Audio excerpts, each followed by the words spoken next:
अच्छा अमीर अब्बास, मैं बात करना चाह रहा था पाकिस्तान पीपल्स पार्टी की। देखिए ज़ाहिर है कि बड़ी मुश्किल से जमातें बनती हैं। अब तहरीक इंसाफ एक तीसरी बड़ी जमात के तौर पर सामने आई। आप उस पर तनकीद करें कि जी ये कैसे आ गई, ये बनाई गई, जो भी, लेकिन खैबर पख्तूनख्वा से आपने देखा कि हुकूमत बनाकर फिर आज वो वफाकी हुकूमत में भी है।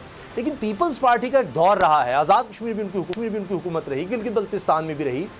अब आप भी बात करते हैं, जुबली फारूकी भी बात करते हैं, गैलब सर्वे भी बात करता है, तज्ज़ियाकार बात करते हैं, वहाँ पर आप रिपोर्टर से बात कर लें, वो उस तरह डिस्कस नहीं कर रहे पाकिस्तान पीपल्स पार्टी को।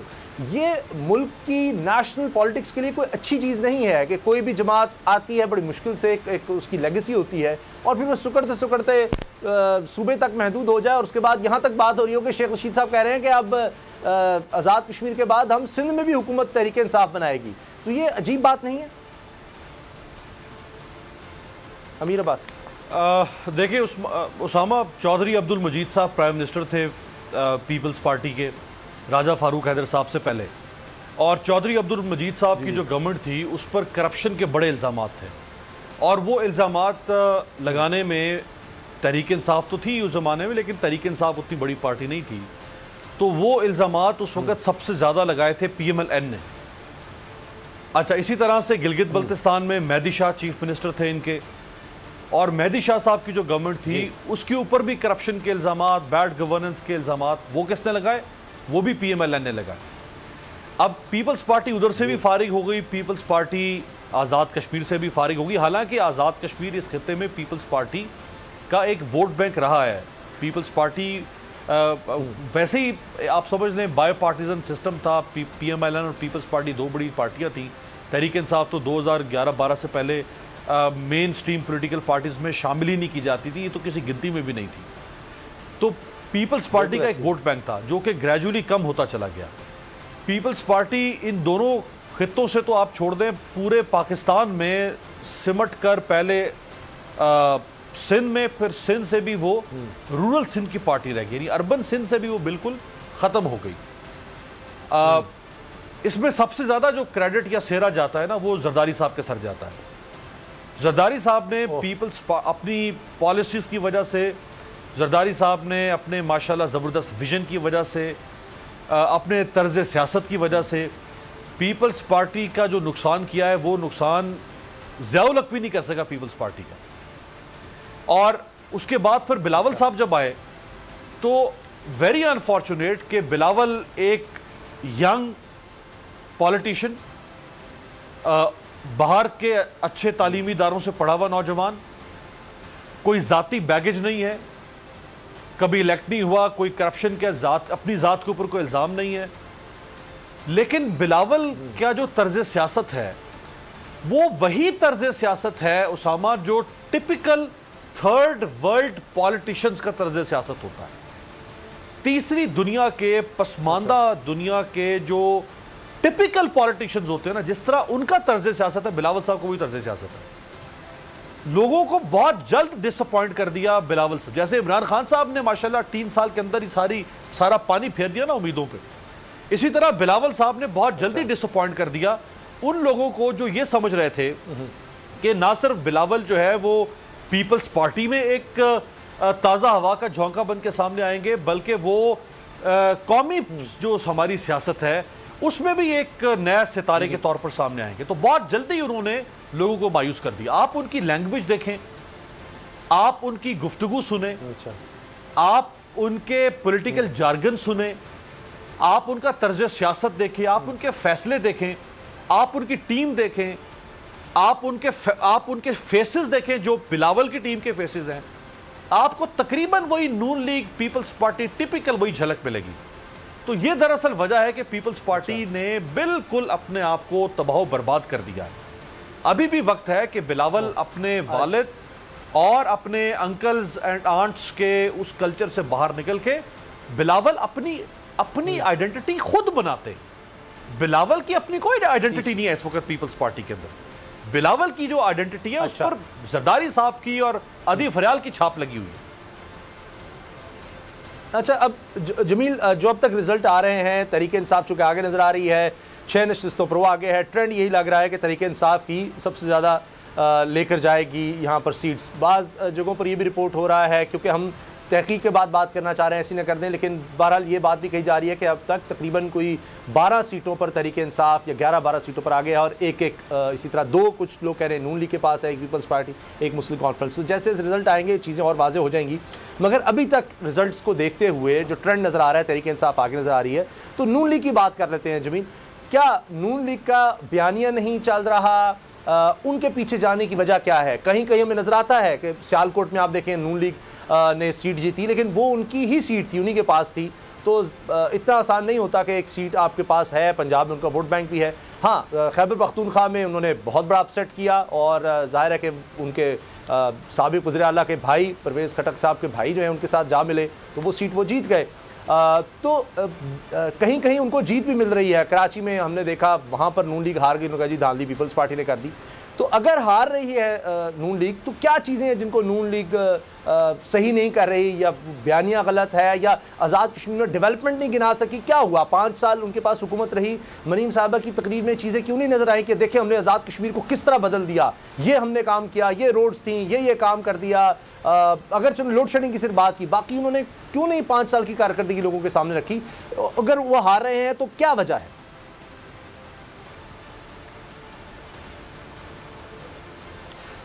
अच्छा उसामा, ये जो पाकिस्तान के ज़ेर इंतज़ाम आज़ाद कश्मीर का मामला है, इसी तरह से गिलगित बल्तिस्तान की मैं बात कर लूँगा।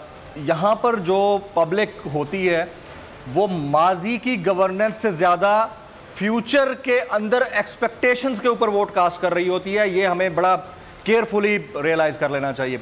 देखें, पब्लिक को पता है कि अगर आज वो PMLN को वोट दे देते हैं, फॉर इंस्टेंस अगर PMLN को ज़्यादा वोट देते हैं, उनके ज़्यादा कैंडिडेट्स को जितवा देते हैं, और PMLN गवर्नमेंट बना जाती है AJK के अंदर, तो उन्होंने फाइनेंसेस किससे लेने हैं?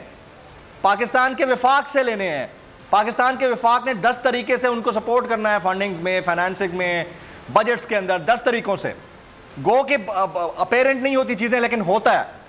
उस केस के अंदर वो तहरीक इंसाफ से क्या लेंगे अगर PMLN यहां गवर्नमेंट बना जाती है? तो यहां पर वोट जो मिलता है वो एक्सपेक्टेशन के ऊपर मिलता है। इसी तरह गिलगित बल्तिस्तान के अंदर भी जो वोट मिलता है वो विफाक को मद्देनजर रखते हुए एक्सपेक्टेशन के ऊपर मिलता है। कुछ देर पहले आपने एक सवाल भी किया था कि कैसा ट्रेंड है या कैसी साइंस है, तो ये साइंस इसी तरह की है कि जो इन इलाकों में मौजूद पब्लिक है वो समझती है कि अगर विफाक के अंदर बैठे हुए लोग उनकी तरफ नजर करम से देखेंगे तो यहां जो उनके जेर इंतजाम गवर्नमेंट होगी तो ज्यादा बेहतर तरीके से हमारे ऊपर खर्च कर पाएगी।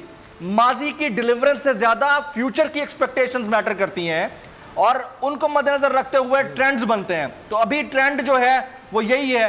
बाकी डिलीवरेंस से भी मायूसी है। PMLN के राजा फारूक हैदर साहब यहाँ पर देख रहे थे, उनके डिलीवरेंस के ऊपर और उनके जो डेवलपमेंटल प्रोजेक्ट्स में सही तरह से बेहतर काम नहीं हुआ, उसके ऊपर लोग नाला जरूर है। पीपल्स पार्टी को एज देकर वोट देने की जो बात हो रही है वो ये है कि लोग अब समझते हैं कि शायद अगली जो 2023 की गवर्नमेंट होगी वो पीपल्स पार्टी की होगी। यहाँ के लोग समझते हैं, मैं आज खुलेआम लोग मुझसे डिस्कशन की, वो समझते हैं कि उनकी होगी। आने वाले दिनों में अगर वो गवर्नमेंट बनाते हैं तो चले हम ये तो तवक्को रख सकते हैं कि नेक्स्ट जो AJK के इलेक्शंस होंगे उसमें हम किसी और की तरफ सोच रहे होंगे। तो लोग फ्यूचर को मद्देनजर रखते हुए कि यार अगर किसी सूरत हमें विफाक से कुछ फायदा मिलता है तो उनको क्यों ना वोट दिया जाए। डिलीवरेंस की अगर बात होती तो डिलीवरेंस 30 साल से जो लोग डिलीवर नहीं कर पा रहे थे उनको बार बार फिर क्यों वोट पड़ता रहा है। लोग फ्यूचर को देखकर मद्देनजर रखकर होप्स उनके साथ कनेक्ट कर लेते हैं और ये रीजन बनती है। अभी आप थोड़ी देर में देख लीजिएगा रिजल्ट्स मजीद आना शुरू हो जाएंगे, और लग यही रहा है कि PTI जो है बाकी जमातों से निस्बतन बेहतर, but not in a simple majority, seats ले जाएगी, बाकी जमात से बेहतर ले जाएगी। ट्रेंड भी यही बता रहा है। ठीक है, और कंफर्टेबल पोजीशन में होगी वही जिस तरह पाकिस्तान में हम देख रहे हैं विफाक में हुकूमत है, और फिर गिलगित बल्तिस्तान में यानी एक दूसरी पार्टीज़ या आज़ाद उम्मीदवारों को साथ मिलाकर ही हुकूमत बना रही है तहरीक इंसाफ। अभी तक ये नज़र आ रहा है, लेकिन बहरहाल क्लियर मेजॉरिटी ज़रूर नज़र आ रही है उसकी। अगर ये बाकी जमातों से कंपेयर किया जाए, सिंपल मेजॉरिटी अगर नहीं भी मिलती कि अकेली सबसे बड़ी जमात बन जाए, या 2/3 जिसको हम कहते हैं, तो बहुत बड़ी लीड होती है। अमीर अब्बास, अभी देखिए ब्रेकिंग न्यूज़ जो चल रही है, अता तारड़ को गिरफ्तार कर लिया गया है, नून लीग के वो रहनुमा हैं। मरीम औरंगज़ेब साहिबा कह रही हैं कि जी वो हमारे कारकुनों को चूँकि वो वोट चोरी रोक रहे थे, वो मुज़ाहमत कर रहे थे, इसलिए उनको गिरफ़्तार कर लिया। उनको छुड़वाने अता तारड़ गए तो उनको भी गिरफ़्तार कर लिया। अब ये पुलिस की तरफ से कहा जा रहा है जी कार्य सरकार में मुदाखलत की थी। ये क्यों इस तरह हो रहा है, इसका ज़िम्मेदार कौन है? तहरीक इंसाफ को बड़ा दिल करना चाहिए, अगर वो कुछ कर रहे थे, जा रहे थे तो उनको करने देते, या अगर कोई पुलिस को इस तरह धमका रहा है तो पुलिस मजबूर हो जाती है। क्योंकि कहा जाएगा जी पुलिस तो हुकूमत के अंडर है ना, अभी इलेक्शन कमीशन के अंडर तो कहा जाता है कि इलेक्शन कमीशन के पास आ जाती है इख्तियारात, मगर वो तो हुकूमत के मातहत है। और उसने अगर गिरफ्तार किया तो ये तो आएगा कि जनाब ये देख लें, ये डर रहे थे, हार रहे थे, इसलिए अता तारड़ को गिरफ्तार कर लिया। जी, नून लीग तो जाहिर बात यही कहेगी, पंजाब में पीटीआई की हुकूमत है तो वो तो सारा इल्ज़ाम हुकूमत पर ही देंगे। लेकिन इलेक्शन के अमल में दो अथॉरिटीज़ इन्वॉल्व होती हैं। एक इलेक्शन कमीशन जो कि एक मेजर अथॉरिटी है, जो कस्टोडियन है पूरे इलेक्शन के निज़ाम का, और साथ फिर इंतज़ामिया, हुकूमत। तो जो चीज़ हुकूमत के डोमेन में आएगी, इंतज़ामिया के या पुलिस के डोमेन में आएगी, पुलिस अपना एक्शन करेगी। अब पुलिस को रोका तो नहीं जा सकता। ये कुछ देर पहले की खबर है कि जिस वक्त ये बल्कि पोलिंग के दौरान का ही ये है वाक़या, जब ये गुजरांवाला में, चूँकि इनका ताल्लुक भी वहीं से है अताउल्लाह तारड़ साहब का, और इनके भाई भी MP हैं इस वक्त PMLN की तरफ से, और गुजरांवाला डिवीज़न से इनका ताल्लुक है। अच्छा, गुजरांवाला डिवीज़न, शेखुपुरा, मंडी बहाउद्दीन, गुजरात, ये वो इलाके हैं उसामा के जहाँ आप जानते हैं, ख़ुद पंजाब से हैं, कि जहाँ इलेक्शन के अंदर कहीं ना कहीं कुछ ना कुछ ज़रूर गड़बड़ होती है, और यहाँ पे तशद्दुद के वाक़यात भी आते हैं, लड़ाई झगड़े भी आते हैं। ये लोग बड़े जज्बाती हैं सियासी तौर पर, और इनके अंदर सियासी अना यहाँ के लोगों में बहुत ज़्यादा है। ये अपने उस पॉलिटिकल स्टांस की वजह से ये ज़ाती दुश्मनियों पर उतर आते हैं। तो ये वाक़यात अमूमन इस इलाके में, इस बेल्ट में आपको सेंट्रल पंजाब में मिलते हैं। ख़ास तौर पे गुजरांवाला तो बहुत ज़्यादा वॉलेटाइल हो जाता है बाज़-औक़ात। और अताउल्लाह तारड़ साहब अगेन वो PMLN के बड़े स्टॉलवर्ट हैं आजकल, मरीम साहिबा की कोर टीम का हिस्सा हैं, और वो हर जगह पे ये तासुर देते हैं कि वो उनकी लॉयल्टी है पार्टी के साथ, और वो पार्टी को डिफेंड करेंगे, और वो पार्टी के लिए कुछ भी कर सकते हैं, और वो जज्बाती भी हैं कदरे। तो अब हम तो नहीं कह सकते इस वक्त कि उनकी गलती है या किसी दूसरे फरीक की गलती है, लेकिन ये ज़रूर है कि उनके लोगों को जब पुलिस शायद पकड़ रही थी तो इन्होंने उनको छुड़वाने की कोशिश की थी। तो अब देखते हैं कि इनके ऊपर कोई चार्ज अगर कोई फ्रेम किया है पुलिस ने, किस चार्ज के तहत इनको गिरफ्तार किया है, फिर ही कुछ बेहतर उस पर राय दी जा। कह रहे हैं कि SSP को यरगमाल बनाया, SSP को यरगमाल बनाया, और पुलिस कह रही है जी इन्होंने जो लोग हिरासत में थे कोशिश की, वहाँ गए होंगे थाने और ज़बरदस्ती करने की कोशिश की होगी। थाने के बाहर अब नून लीग के लोगों ने धरना भी दे दिया है। जमील फारूकी, ये ट्रेंड अच्छा नहीं है, क्योंकि हम देख रहे हैं कि जिस तरह तकारीर की जाती हैं, नज़र आ रहा होता है, जिस तरह मैं प्रोग्राम में भी जिक्र करता रहा, हमारे साथ बाबर डोगर साहब होते हैं, हम प्रोग्राम में बात करते हैं कि जी ये जो ट्रेंड बनता चला जा रहा है लीडर्स की तरफ से, जिस तरह की जज्बाती तकरीरें हो रही हैं, यानी जैसे रिलीजियस फीलिंग्स होती हैं, रिलीजियस क्रीड है, हमारा मजहबी अकीदा है।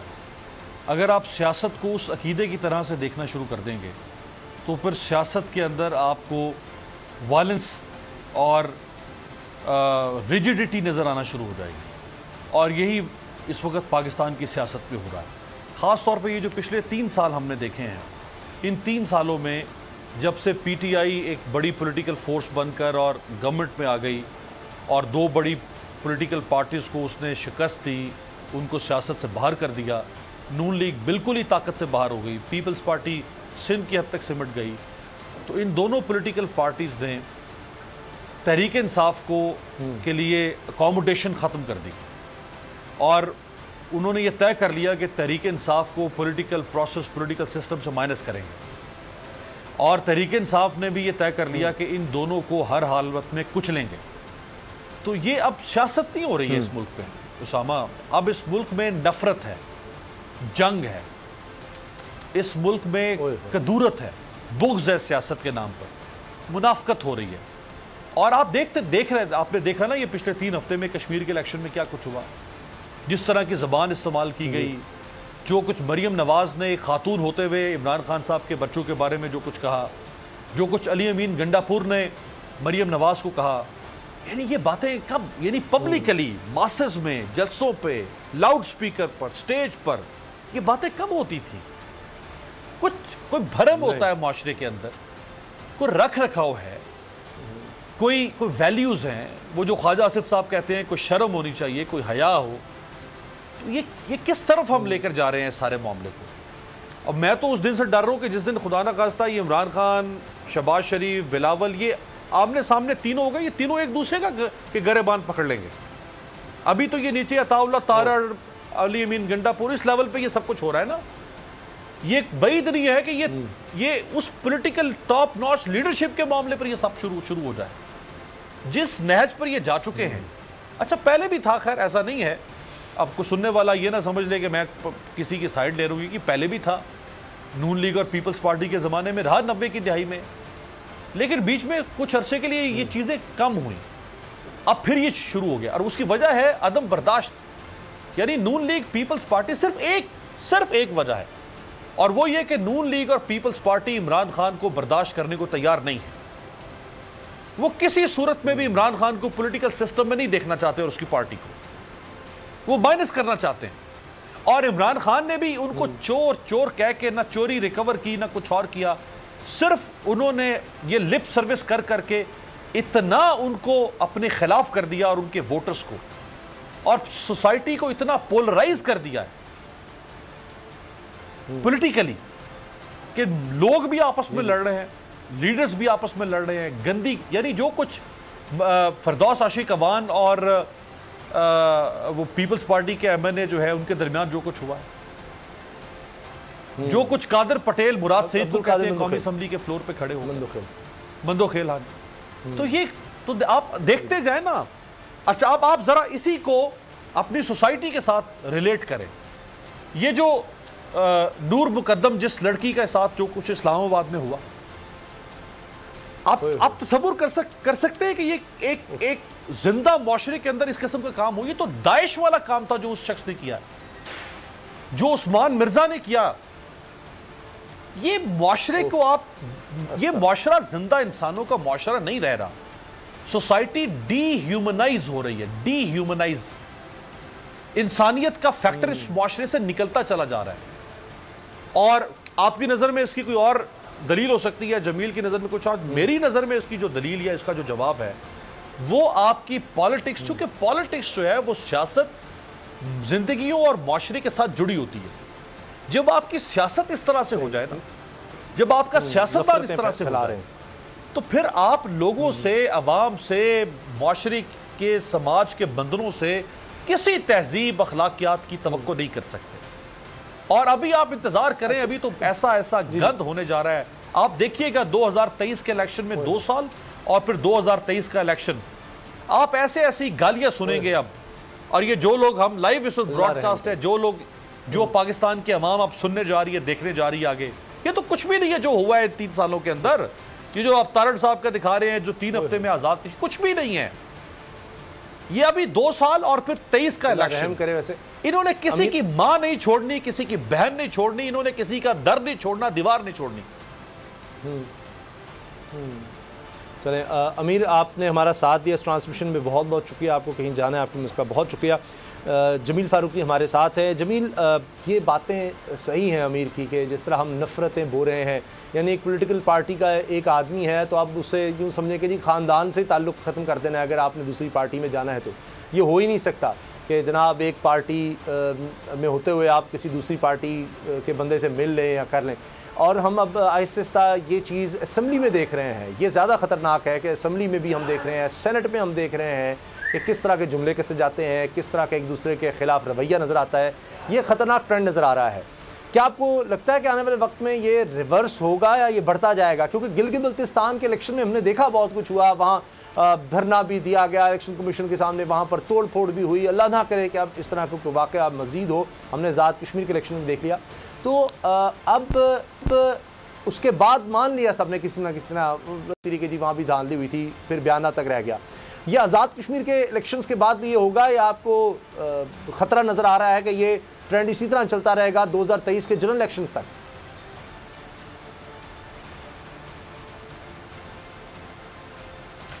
देखें उसामा, वैसे तो इंसानों की दुनिया के अंदर हम आइडियल सिचुएशन तो एक्सपेक्ट कर नहीं सकते, क्योंकि हम इंसान हैं और हम तीसरी दुनिया के इंसान हैं, हम पहली दुनिया तो बन ही नहीं सके। हम we are third world country, तो हमारे अंदर तो ज़्यादा खामियां होंगी। लेकिन एक चीज़ बड़ी इंपॉर्टेंट है, जब आपके खुद साख्ता बेनिफिट्स आपकी वैल्यूज़ को सुपरसीड कर जाएं, आपके अपने मफादात, आपकी अना और आपकी सियासत से जुड़े वो तमाम तर फ्रिंज बेनिफिट्स आपकी सोशल वैल्यूज़ को सुपरसीड कर जाएं, तो समझें आपका मुआशरा खात्मे के दहाने पर है। अब ये इस हद तक बढ़ चुकी है हमारे अंदर अफरीत, ये इस हद तक फैल चुका है कि हमें गलत नहीं लगता, हम गलत को दुरुस्त साबित करने के लिए राहें बनाते हैं, हम रास्ते निकालते हैं कि यार गलत को दुरुस्त किसी तरह साबित कर जाएं और जो दुरुस्त है उसको गलत साबित कर दें। ये हमारे अंदर ये चीजें इनकलकेट कर चुकी हैं, और जब से ये सोशल मीडिया बहुत ज्यादा वाइब्रेंट हुआ है, इसने नो डाउट बहुत शऊर दिया है लोगों को, साथ साथ जाती मफादात को वैल्यूज के ऊपर सुपरसीड कर दिया है। अब जो बंदा आप देखें जिसके 40-50 सोशल मीडिया हैंडल्स हैं, वो चाहे तो किसी तरह का भी नैरेटिव बिल्ड कर लेता है और उसके बाद आप रोते रहें, वो गलत को भी ठीक कह रहा होगा और आप सर पीटते रह जाएंगे, भले आप ठीक कह रहे होंगे, वो दलील से आपको जवाब नहीं देगा, वो आपको अपनी भोंडी लॉजिक से जलील जरूर कर देगा। और यही हमारे सियासतदान कर रहे हैं, इन्होंने अपनी जाती मफादात के लिए आपकी वैल्यूज को डिग्रेड कर दिया है, अपने जाती मफादात को वैल्यूज के ऊपर सुपरसीड कर दिया है, और यही हम खमियाजा भुगत रहे हैं, चाहे फिर वो खान साहब की जमात हो, पीपल्स पार्टी हो, नून लीग हो। हम इसका मुजाहिरा पार्लियामान के अंदर देख रहे हैं, इर्रिस्पेक्टिव ऑफ द फैक्ट कि आपके कॉन्स्टिट्यूशन की बुक के ऊपर क्या क्या कुछ नहीं लिखा होता। कुरानी आयात और हदीस का तो एहतराम होता है, आपके बजट की बुक के फ्रंट पेज के ऊपर बिस्मिल्लाहिर्रहमानिर्रहीम। हम तो बचपन से सुनते आ रहे हैं कि अगर आपको ऐसा कोई कुरा मिले तो आप इसको बराबर किसी बहुत ऊपर लगी हुई जगह के ऊपर रख दें ताकि इसकी बेहुरमती ना हो। और हमारे पॉलिटिशियंस उठा के एक दूसरे को मार रहे थे, क्योंकि आपके जाती मफादात, आपके फ्रिंज बेनिफिट्स, आपके सियासत से जुड़े हुए मफादात आपकी वैल्यूज को सुपरसीड करते जा रहे हैं, आपको अंदाजा ही नहीं हो रहा। और फिर जब आपको बजट पास कराना होता है, गवर्नमेंट पास करा देती है, कॉपियां आपने फाड़ दी, बजट पास होता रहा। आपने यहां पर बयानिए को पूरी दुनिया के आगे बढ़ा चढ़ाकर पेश कर दिया। आपने दूसरे मुल्कों को आपके खिलाफ, आपके दिए हुए जुमलों के ऊपर प्रोपेगेशन करने का मौका दे दिया। लेकिन जब आप वोट देने की बात आती है तो जेयूआई खड़ी हो जाती है पीटीआई के साथ, और आप इत्तेहादी होते हैं, अपने उम्मीदवार को सुबुकदोश करा देते हैं। ये वैल्यूज हैं आपके मुल्क के अंदर। जब आपके सियासतदानों की वैल्यूज का ये हाल होगा तो पब्लिक के ऊपर क्या असरात होंगे। पब्लिक भी आप देखें, क्या आपके सियासतदान सिर्फ करप्ट हैं या आपके इंस्टीट्यूशन में बैठे हुए लोग सिर्फ करप्ट हैं? आप एक आम आदमी के पास चले जाएं और उससे जाकर आप अपनी गाड़ी का टायर पंक्चर जो हुआ हो ना, उसे कहें इसके टायर पंक्चर जो है ना वो ठीक कर दे, पंक्चर लगा दे इसके ऊपर। जहां एक पंक्चर होगा ना, अगला 20 पंक्चर निकाल के दे देगा, क्योंकि उसको पता है कि मुझे आज मौका मिल गया है। फरलू खाता है, लगा लो लड़ू लग रहा है। यह है इस मुल्क का अलमिया, इस अवाम का अलमिया, क्योंकि हमने अपने जाती मफादात को अपनी वैल्यूज के ऊपर सुपरसीड कर दिया है। अब अच्छा जमील फारूकी, अभी जिस तरह से हम इलेक्शंस को देख रहे हैं, अभी जैसे जैसे इलेक्शन के रिजल्ट्स आ रहे हैं, गैर सरकारी नताइज, तहरीक इंसाफ ही आगे नज़र आ रही है। और अगर तहरीक इंसाफ हुकूमत बना लेती है आज़ाद कश्मीर में, तो इसका कितना फ़र्क पड़ेगा आने वाले जनरल इलेक्शंस में 2023 में? और दूसरा ये कि नून लीग की अगर बात की जाए तो ये बात सबको पता चल चुकी कि जी मरीम को बाद में एंटर किया गया। नवाज शरीफ साहब ने कहा जी मरीम कैंपेन चलाएंगे आज़ाद कश्मीर में, और शहबाज शरीफ साहब ने आना था बाकायदा। पहले मरीम औरंगज़ेब साहबा ने मीडिया से शेयर किया कि जी शेड्यूल बाकायदा आ रहा है, मरीम साहबा का अलग, शहबाज शरीफ का अलग। फिर दोबारा उन्होंने शेयर किया कि नहीं जी शहबाज शरीफ साहब का शेड्यूल गया, वो अब अभी बाद में शेयर किया जाएगा, कभी आए नहीं। तो अंदर की कहानी ये थी कि शहबाज शरीफ साहब ने कहा ठीक है अगर मरीम ने जाना है तो फिर मैं नहीं जा रहा। वही बयानिए का मसला था कि मरीम साहबा इदारों के खिलाफ जाएंगी, वो एक अंदर लड़ाई चल रही है। तो पहले तो ये बताएं नून लीग के अंदर अब इसके बाद आज़ाद कश्मीर इलेक्शन के बाद वो लड़ाई मजीद तेज़ होगी? शहबाज शरीफ कहेंगे देख लें, मरीम ने भी कैंपेन चलाकर देख लिया, फ़ायदा नहीं हुआ, मैं कहता हूँ मुफाहमत की तरफ आएँ, तो वो दोबारा पार्टी उस तरफ जाएगी या वही मज़ाहमत की ही अब 2023 तक चलेगी सियासत नून लीग में?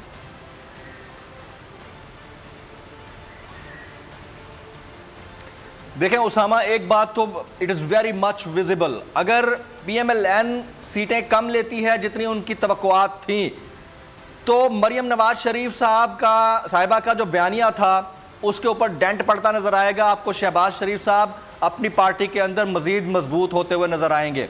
और ये सबको पता है कि जो शहबाज शरीफ साहब कह रहे हैं वही पंजाब में अपोजिशन लीडर यानी हमजा शहबाज शरीफ साहब कह रहे हैं, और इन दोनों की स्टेटमेंट एक ही थी। आपको पता है कि जिस तरह से इन्होंने ओवरसीज की वोटिंग के हवाले से एक फार्मूला पेश किया, जिसको इनकी अपनी जमात की सुप्रीम लीडरशिप ने, इनकी अपनी जमात की सेंट्रल एग्जीक्यूटिव कमेटी तक ने मुस्तरद कर दिया और कहा कि हम नहीं मानते कि इन्होंने जो फार्मूला दिया है, हम तो इलेक्टोरल रिफॉर्म्स के साथ PTI के साथ बैठने को तैयार ही नहीं है। फिर शहबाज शरीफ साहब ने ये एक्सपेक्ट किया जा रहा था कि वो AJK की इस कैंपेन को लीड करेंगे, लेकिन मरियम नवाज साहिबा पीछे नहीं हट रही थी और मरियम नवाज शरीफ साहिबा ने बड़े मियां साहब से स्पेशल इजाजत लेकर इस कैंपेन को लीड करने का सेहरा अपने सर सजाया। और अगर अब उनकी एक्सपेक्टेशन से कम सीटें आती हैं तो तमाम तर बेनिफिट शहबाज शरीफ साहब को जाएगा, and that is very much visible. आने वाले दिनों में आप देखेंगे कि शहबाज शरीफ साहब अपनी पार्टी के अंदर मजीद मजबूत होते हुए नजर आएंगे। फैसले अब भी उन्हीं के हाथ में हैं, डिफैक्टो लीड वही कर रहे हैं और वो सही डायरेक्शन में लीड कर रहे हैं। उनको पता है उनके हाथ सॉफ्ट कॉर्नर पाया जाता है। सॉफ्ट कॉर्नर इस बात का कि इमरान खान साहब 2023 तक इंतखाबात के लिए तैयार रहें, अपना मुद्दत हुकूमत पूरी कर लें और जो हमारी अपोजिशन हो वो बड़ी सॉफ्ट लेवल की हो, हम अपोजिशन करते हुए नजर आए, लेकिन साथ में हुकूमत को भी हुकूमत करने दे दें ताकि वो अपना टाइम पूरा कर लें और कल को हमें अपने तरीके से 2023 के इंतखाबात में ये बात कहने का मौका मिले कि हमने तो पूरा टाइम दिया था, डिलीवर नहीं कर पाए। लेकिन मरियम नवाज शरीफ साहिबा कहती हैं कि हमने जो एंटी स्टेट बयानिया अपनाया हुआ है उसमें थोड़ी सी हल्की सी लचक हम दिखा देंगे, लेकिन एक्चुअल जो फार्मूला है हमारा वो वही रहेगा और एक्चुअल फार्मूले के नतायज अगर उनके अगेंस्ट जाते हैं तो शहबाज शरीफ साहब इसमें अपने लिए एक जगह बना लेंगे इस खला के अंदर। दूसरा आपने सवाल किया आज़ाद कश्मीर के अंदर अगर PTI लीड ले लेती है तो उसका 2023 के इंतखाबात में जो समझ पाया हूं उसमें क्या असर होगा। जी। तो मुझे नहीं लगता कि इसका खास फर्क पड़ेगा। हाँ, इसका फर्क पड़ेगा आने वाले 2021 के बाद 2026 के अंदर AJK के इलेक्शन होंगे, उसके ऊपर फर्क जरूर पड़ेगा, क्योंकि अगर डायरेक्टली प्रोपोर्शनल है AJK के अंदर सेटअप तो वो वफाक के साथ है, जो वफाक में रहेगा उससे एक्सपेक्टेशंस जुड़ी रहेंगी AJK की लोगों की और उन्हीं को मद्देनजर रखते हुए वो आइंदा वोट करते होते हैं। और उसके बाद 2023 में जो वफाक में आएगा उसका डायरेक्टली रिलेशनशिप होगा AJK के अंदर आने वाले आइंदा इंतखाबात के अंदर। तो ये बहुत लॉन्ग टर्म फिनोमेना है, लेकिन इस सिचुएशन के अंदर PTI भाईजान वोट लेते हुए नजर आती है। PTI थोड़ा सा लीड भी ले जाएगी और गवर्नमेंट कोalition की बनेगी। ये मेरा एनालिसिस है, लोग इससे डिसएग्री भी कर सकते हैं। उसामा, अच्छा, अब कैसे आइंदा हम इलेक्शंस को जो है बेहतर बना सकते हैं? इमरान खान साहब कोशिश कर रहे हैं कि जी इलेक्शन रिफॉर्म्स लेकर आई जाएं, तो कभी कोई पॉजिटिव जवाब आ जाता है अपोजिशन की तरफ से, कभी नहीं आता। अब फिर एक उम्मीद बंदी हुई है कि जी जिस तरह अपोजिशन जब बैठेगी फिर इंतखाबी इस्लाहात को लाया जाएगा, इलेक्शन कमीशन को भी साथ लेकर चला जाएगा। अभी इलेक्ट्रॉनिक वोटिंग का भी मामला है, ओवरसीज़ पाकिस्तानीज़ का भी मामला है। अब आप देख लें कि हर आने वाला इलेक्शन हमें ऐसे लग रहा होता है कि उसमें ज़्यादा वायलेंस होता चला जा रहा है, ज़्यादा ख़तरे की घंटियाँ बजती हैं, हसास पोलिंग स्टेशन की तादाद बढ़ती चली जा रही है। अब जश्न हम देख रहे हैं, जो जीतने वाले हैं वो जश्न मनाते हैं, हारने वाला जो है वो अपनी हार तस्लीम नहीं करता। तो ये कैसे मुमकिन बनाया जाए कि चलें जी जीतने वाला तो जश्न मनाए, लेकिन हारने वाला जो है वो उसको मुबारकबाद ना भी दे रहा हो कि चलो तुमने इलेक्शन जीत दिया, कम से कम बर्दाश्त तो करे। या ये नहीं कि धांधली और तोड़ फोड़ और फायरिंग और ये किसी तरह से हम रोक सकें, ये कैसे मुमकिन होगा?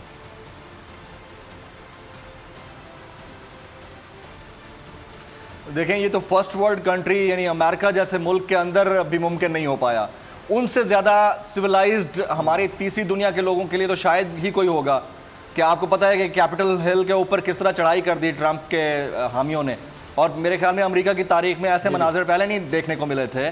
तो जैसे जैसे हम डिजिटलाइज हो रहे हैं, हम अपनी सोशल वैल्यूज़ को भूलते चले जा रहे हैं। तो हम आइडियलिज्म की एक्सपेक्टेशंस रखें थर्ड वर्ल्ड से, जो कि हमें फर्स्ट वर्ल्ड में नज़र नहीं आती। तो मेरे ख्याल में हमें भी अपनी एक्सपेक्टेशन को थोड़ा बेहतर कर लेना चाहिए। लेकिन अगर हमें एज एन इंडिविजुअल और सॉवरन स्टेट अपना तशख़्ख़ुस बरकरार रखना है तो हमें वैल्यूज़ को इंपॉर्टेंस देना होगी ज़ाती मफादात से ज़्यादा।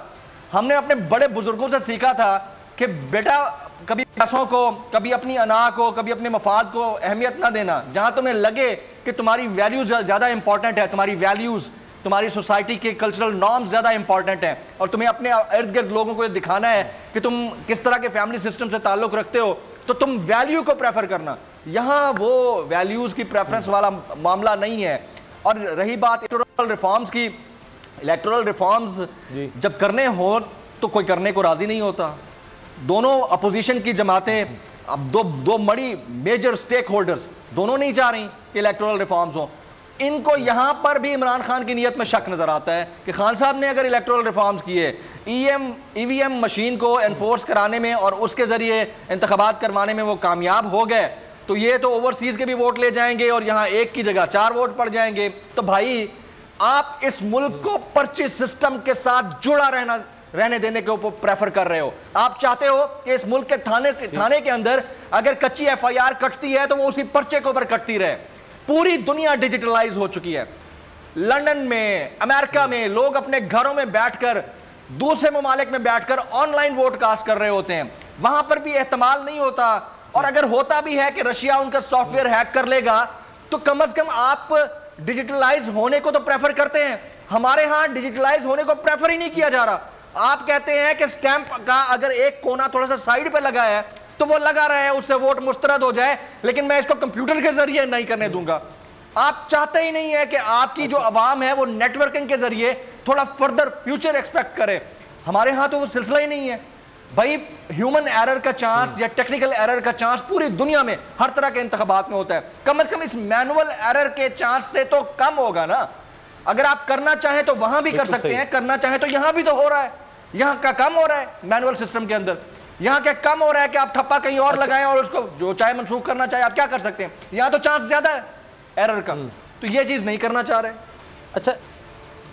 अच्छा एक ये भी नतीजा सामने आया है कि वो जो हमने शुरू में बात की थी कि नून लीग के जो गुजरांवाला के हल्के से उम्मीदवार थे वो हार गए शायद 2000 वोटों से, अगर मैं गलत नहीं हूँ, तकरीबन इतना नज़र आ रहा है। लेकिन अब वो जो बयान दे चुके हैं कि जी मैं तो फिर इंडिया से मदद मांगूंगा, क्या आपको लगता है अब नून लीग जो है उसको लेकर चलेगी, जिस तरह मियाँ जावेद लतीफ़ साहब को के बयान को कि फिर मरियम को अगर कुछ हो गया तो पाकिस्तान नहीं फिर चाहिए, पाकिस्तान फिर जिंदाबाद नहीं, हम नारे नहीं लगाएंगे, तो उसको मरियम साहब ने ऑन किया था, उनकी ट्विटर पर उन्होंने तस्वीर भी लगा दी अपने डिस्प्ले पिक्चर में।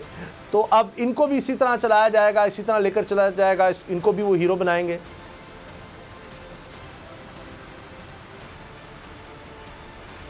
नहीं, हीरो क्या बनाएंगे, 2 दिन बाद कहेंगे कि तो सियाको सबाक से हटकर पेश किया गया। मियाँ जावेद लतीफ़ साहब ने बाद में जो स्टेटमेंट दिया था वो यही था कि सियाको सबाक से हटकर पेश किया गया।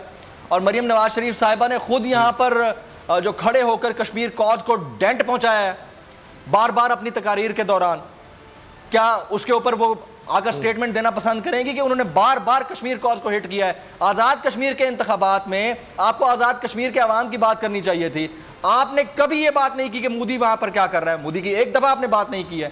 और अगर आज गुज्जर साहब ने ये बात कर भी दी है तो आप ग्लोरीफाई कर रहे हैं, आप ग्लोरीफाई कर रहे हैं कि वो बंदा जो आज़ाद कश्मीर के एक इंडिपेंडेंट खित्ते के अंदर जो पाकिस्तान के ज़ेर इंतज़ाम है उसमें खड़ा होकर एक आपके दुश्मन मुल्क के साथ रिलेशन की बात कर रहा है और बड़ी अजीब भौंडी सी मंतक पेश कर रहा है। इंतहाई अलमिया और अफसोस के साथ हमें वो बात डिस्कस भी नहीं करनी चाहिए। मेरे ख्याल में हमें उस बात को इतनी इंपॉर्टेंस ही नहीं देनी चाहिए। उसको हम डिस्कस कर रहे हैं क्योंकि स्टेटमेंट है, और जब स्टेटमेंट है तो मरियम नवाज शरीफ साहिबा उसको ग्लोरीफाई करने के लिए उसकी पिक्चर लगाएं या ट्रेंड बनाएं या हैशटैग बनाएं। पब्लिक बेवकूफ नहीं है। रियासत के ऊपर कोई अपनी उंगली उठाता है तो वो अपनी पर्सनल कैपेसिटी में हो सकता है। इस मुल्क के अवाम, चाहे वो आजाद कश्मीर में बैठे हैं या फिर पाकिस्तान के अंदर बैठे हैं, वो कभी नहीं चाहेंगे कि मरियम नवाज शरीफ साहिबा जिस ट्रैक पर चल रही हैं या उनके हरकारे चल रहे हैं वो उसको लाइक भी करे किसी सूरत में। तो मेरा ख्याल है कि इन्होंने ये जो कुछ किया है ना, ये this is the last nail in their coffin. ये बहुत गलत कर रहे हैं। इससे इदारे ये समझ रहे हैं कि इससे इदारे ब्लैकमेल हो जाएंगे, या इससे आपको आपकी मजबूती नजर आ रही है कि आपने कोई बड़ा फर्म स्टैंड ले लिया है। आप वही है ना जो वोट को इज्जत दो के पीछे नगमे चलाते थे। कुछ दिन पहले आपके ही जलसे के अंदर दो साथियों जाग उठा है सारा वतन, ये कौन चला रहा था? आप लोग चला रहे थे। ये they are in a state of confusion. आज इनको आप दिखा दें कि इनका कोई बेनिफिट इनके हाथ में आ गया है। तो मजाल है ये कल किसी इदारे का नाम आजाद मजाल है कश्मीर में रहे हैं, आज आप इनको कैसे से रिलीफ वहां पर मैं गई हूं तो पुलिस वहां पर तो फौज ने सल्यूट किया है, फौजी जवानों ने उनको सल्यूट किए हैं और कहा है कि जी हम तो आपकी तकरीरें मैडम रेडियो पर सुनते हैं, हमारे पास वैसे तो टीवी नहीं होता, हम रेडियो पर सुनते हैं। तो उन्होंने बड़ी सपोर्ट किया है वहाँ पर फौजी जवानों की। वो तो सल्यूट, मुझे वो याद आ रहा है कि वो एक लेडी कांस्टेबल थी या कौन थी, उन्होंने मरीम साहबा को सल्यूट किया था। तो उनको हर जगह अब सल्यूट नज़र आते हैं। तो मुझे नहीं पता कि क्या फ़ौजी जवान इस तरह सल्यूट, बहरहाल वो कह रही हैं, उनकी तो तस्वीर भी कई दफ़ा वो फिर कॉन्ट्रोवर्शियल हो जाती हैं। वो वहाँ पर कि जी कश्मीर से रिश्ता पुराना है, वो मियाँ नवाज़ शरीफ साहब की तस्वीर आती है, पता लगता है वो तो फ़ोटोशॉप है। तो बहुत कुछ हो जाता है। इसके साथ साथ जो मुलाकात की नेशनल सिक्योरिटी एडवाइज़र अफ़गानिस्तान के मुहिब से वो शख्स, मैं उसका क्या जुमला दोहराऊं कि पाकिस्तान को उसने जहाँ जिस्म फरोशी का काम हो वो करार दिया पाकिस्तान को, जबकि उसका ख़ानदान सोवियत यूनियन जब हुआ करता था, रूस ने जब हमला किया अफगानिस्तान पर तो उसका ख़ानदान यहाँ पनाह ली पाकिस्तान में।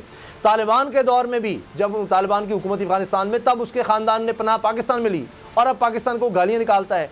ये क्यों किया नवाज शरीफ ने? क्या डिस्कनेक्ट हो गया है? क्योंकि मुझे नहीं लगता वो इसको किस तरह जस्टिफाई कर पाएंगे इस वक्त में। आज़ाद कश्मीर के इलेक्शन से पहले वहाँ वो हुकूमत जो कह रही है कि जी पाकिस्तान से तो 10,000 जंगजू भेजे जा रहे हैं, वो जो कह रहे हैं कि जी ये यहाँ की फ़ज़ाइया जो है वो तालिबान की सपोर्ट कर रही है, हमें रोक रही है, इस तरह के बयानात और तसलसल, और भारत की तरफ देख रहे हैं, भारत से जी फ़ौज जी मदद आ जाए हमें, इस तरह की बातें कर रहे हैं। ड्यूरेंट लाइन को कहते जी ये पाकिस्तान ने क्यों लगा दी, ये हम अपने आप को सेफ क्यों कर रहा है पाकिस्तान, इन सब चीज़ों के खिलाफ हैं।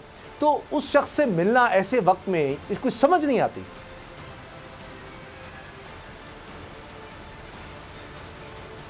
देखिए, आपके सवाल का जो पहला हिस्सा है कि मरियम नवाज शरीफ साहबा को यहाँ पर एक फौजी भाई ने सल्यूट किया, कोई अपनी पर्सनल कैपेसिटी में आपको अगर सलाम कर भी गया है तो आप बड़ी अच्छी बात है। हमारे भी फौजी भाई इधर उधर फिर रहे होते हैं, मिल लेते हैं। पहले तो उनकी बात पे यकीन करने के लिए मुझे 10,000 दफ़ा सोचना पड़ेगा कि जो अपने पर्सनल ट्विटर हैंडल से जिससे खबरें बनती हैं वहाँ पर नवाज शरीफ साहब की वो वाली फोटोशॉप पिक्चर बगैर सोचे समझे डाल देती हैं, जिस तरह इन्होंने कैलिब्री फॉन्ट वाला मामला किया था। तो ये तो आप पहले तो उनकी इस बात से, दूसरा उनकी एक बात इलॉजिकल इसलिए लगती है कि यहाँ पर इंटरनेट, मैं अभी कल दोपहर से कोशिश कर रहा हूँ, एक वीडियो मुझे यूट्यूब पे अपलोड करनी है, 10% से ऊपर नहीं जा रही। यहां पर टेलीविजन प्रॉपर नहीं आता और आपको रेडियो पे आपकी तकरीरें नशर हो रही हैं और वो सुन रहे हैं, और रेडियो पाकिस्तान लाइव आपकी तकरीरें नशर करेगा। मतलब यार खुदा का खौफ करें।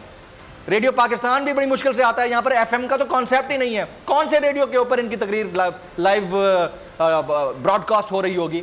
मतलब ये तो अपने आप को ग्लोरीफाई करने वाली बात है। दूसरा, आपने जो बात की सफीर के साथ नवाज शरीफ साहब की मुलाकात की अफगानी, वो नवाज शरीफ साहब देखें, यहां पर अगर गुज्जर साहब की तस्वीर लगाकर उनके साथ सॉलिडेरिटी और इदारों को मलाइन करके और खुद साख्ता तौर पर उनको ब्लैकमेल करने की कोशिश की जा रही है, तो वो भी तो वही काम कर रहे हैं ना। शुरुआत तो उन्होंने की थी, मियां नवाज शरीफ साहब ने, जिनकी बात को ऑन करने को तैयार ही नहीं थी उनकी जमात। ये अभी they are in state of confusion. शायद खाकान अब्बासी साहब एक टेलीविजन पर बैठकर कहते हैं हमारी तो एस्टैब्लिशमेंट से कोई लड़ाई नहीं है। यहां पर देखें, action speak louder than words. आप जबान से चाहे 10,000 दफा अपने इंस्टीट्यूशन के साथ मोहब्बत की बात करें, मंत्रा चलाएं, लेकिन आप जो एक्ट कर रहे हैं ना, वो एक्ट मॉनिटर भी हो रहा है और पब्लिक भी उसको देख रही है, इदारे भी उसको देख रहे होंगे, सियासतदान भी उसको देख रहे हैं। तो क्या कर रहे हैं आप अपने पांव के ऊपर कुल्हाड़ी नहीं मार रहे, आप अपने पांव कुल्हाड़े के ऊपर मार रहे हैं, और ये कर दिया है मरियम नवाज शरीफ साहिबा ने और मियां नवाज शरीफ साहब ने। अच्छा, अब जो सबसे बड़ी कंट्रोवर्सी बनने वाली है वो है अता तारड़ की गिरफ्तारी, क्योंकि लग रहा है कि वफाकी हुकूमत पूरी तरह से अब इसमें पुलिस के साथ खड़ी हो गई है। और फवाद चौधरी साहब ये कह रहे हैं कि अब लगता है कि 3 साल जेल काटने के बाद अच्छा बच्चा बन के निकलेंगे अता तारड़, क्योंकि उन्होंने पुलिस पर हमला किया है। ये अब वफाकी वज़ीर इत्तलात कह रहे हैं। तो अब गवर्नमेंट का ये स्टांस आ गया है कि अता तारड़ ने पुलिस पर हमला किया है। अगर ये अब चार्ज पुलिस की तरफ से आ गया है या हुकूमत इस पे साथ खड़ी होगी पुलिस के, तो बड़ा सीरियस चार्ज है ये पुलिस पर हमला करना। तो अब 2 रास्ते के, क्या तो ये केस आगे चलाया जाएगा, पूरी तरह हुकूमत इस केस को आगे चलाएगी, या ये कि जनाब कोई मिडिल ग्राउंड लाई जाएगी और उसके बाद कहा जाएगा अच्छा जी गलत फहमी की बिना पर हो गया था, या ये केस हम वापस ले रहे हैं क्योंकि बाहर अब नून लीग के बड़ी तादाद में लोग मौजूद हैं थाने के बाहर, तो एक लॉ एंड ऑर्डर सिचुएशन मजीद बन सकती है। और इसके इशारे तो पहले भी दिए जा चुके हैं कि हमें इंसाफ ना मिला हम ले लेंगे, इदारों के खिलाफ बात हो चुकी है। तो अब ये बहुत बड़ी एक कंट्रोवर्सी बनने लगी है। क्या हुकूमत इसमें दूरंदेशी से काम लेते हुए कोई बीच बचाव करवाएगी? आपको लगता है कि नहीं वो खड़ी हो जाएगी पुलिस के साथ कि नहीं जी बिल्कुल ठीक है, ये मुकदमा लड़ा जाए और इसको आगे जाया जाए?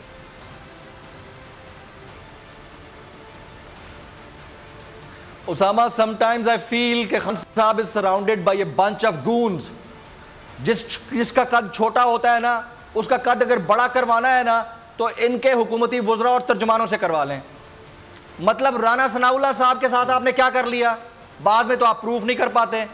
अता तारड़ साहब को कोई जानता भी नहीं होगा अपने मोहल्ले में, आप उनकी गिरफ्तारी करके 3 साल की बात करके आपने उसको कहां से कहां पहुंचा दिया। और वो तो चाहते ही यही हैं कि उनको पॉलिटिकल माइलेज मिले, आपने पूरा उनको मौका फराहम कर दिया कि आप पॉलिटिकल माइलेज लें।